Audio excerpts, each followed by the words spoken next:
Amazing grace, how sweet the sound that saved a wretch like me.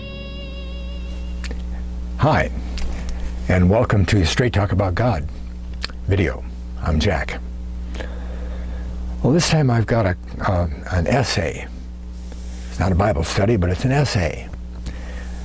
I live in a rural area and have for quite a while, and so I call myself the backwoods father. F-A-I-T-H-E-R, father. Okay, so this is a backwoods father essay. Okay, and it's called Peace of Mind. Peace of Mind. Now, my website has a lot of different areas of study presented, and I get a lot of email with questions. Okay?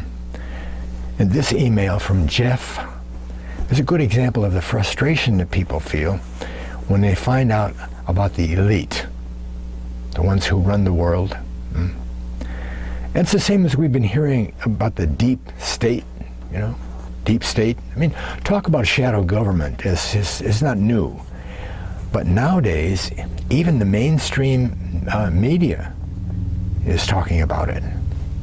And anyone looking seriously into the evidence for the deep state will start to feel like Jeff.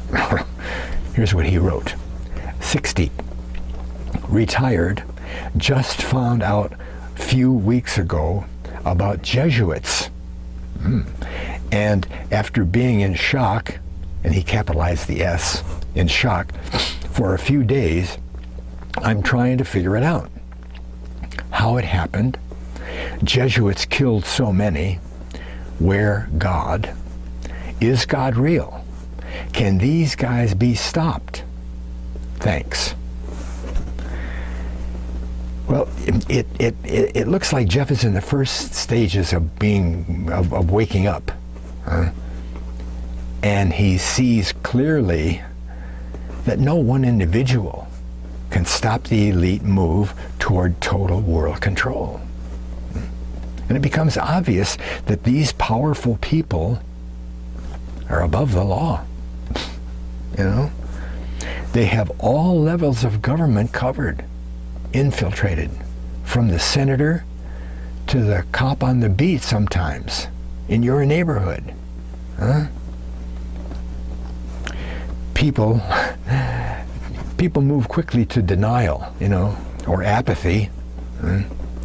There are millions of people in the same boat. They ask, "Well, what can I do?" Well, here's my reply. Hey, Jeff, thanks for stopping by. Yeah, I understand how you feel.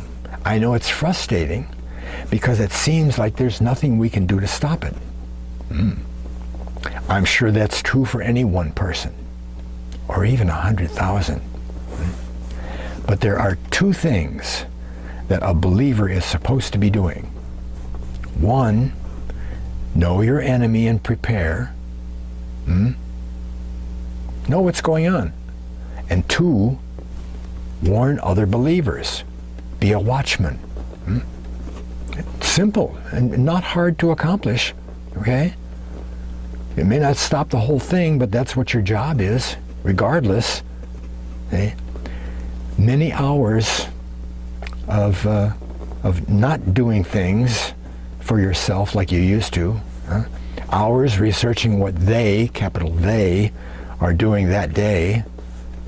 Time and money going to other things now. Okay? Initiating contact with other believers so they'll have access to your updated information, so they can prepare. And the payoff for this sacrifice is something that believers are very familiar with, even if it's only with their mouth. You get that? Peace of mind. Peace of mind. You know that you're in the right place. having done all to protect yourself and your loved ones, knowing that there are other believers who can come to your side, and best of all, you know that God's protection is covering the whole thing anyway. Right? Find a teacher. This is still part of my reply. Okay? Find a teacher who has a good grip on prophecy, end times prophecy, and most of your stress will go away. Everything is going according to God's plan, and stopping those guys is not on the top of the list yet. It's way down below. Right? Get current with what they are doing so that you can let God help you get prepared. You need to be absolutely sure, and I made those in bold type and italicized, absolutely sure about God's reality and that the Bible is true. Because you can't believe the Bible, what the Bible says, in parentheses I put, believing it unto your death, see, unless you know that God wrote the Bible. Right? Now that's the end of my reply, but there's always more to say, right? The way God taught us to live in the Bible, while not addressing the elite in particular, will still help with what's coming. Okay? This is because a believer's walk is based in trusting God. Right? God brings stuff into our lives, doesn't he? You know, those lucky coincidences that keep us safer, make life easier. But believers who have never even heard of the elite would still be protected from them because they're basing their actions on what God says. And God is going to take them into a position that they'll be okay. Okay? Even if they don't know that the elite exists until after the fact. Now, don't try to prove God outside of the Bible. Okay? Here's what you need. Here's what you personally need. Right? You need objective, outside of yourself, objective, court admissible evidence. Court admissible evidence? Who ever heard of that? Court admissible evidence to found your walk. Okay? And if you don't have it, you're going to fail in a crisis. Okay? Oh, you can convince yourself that you know God because of your daily little challenges. But don't think you're already home. Use my two criteria on your evidence, whatever you say evidence is your knowledge about God. Okay? I remember a David Frost interview with Billy Graham. Okay? Well, Frost was going to be blunt and hard-nosed. He said, "How do you know there's really a God?" Well, he didn't say it like that, but, you know, that was, "How do you know there's really a God? Prove there's a God." Graham's reply, "All I have to do is look at a little baby to know that there's a God." Would you accept that to the point of death? Huh? Well, Billy Graham said that there's a God, so there must be, so you can just cut my head off, I don't care. Oh, no. No, you'd be running for the woods, right? You're not going to accept that.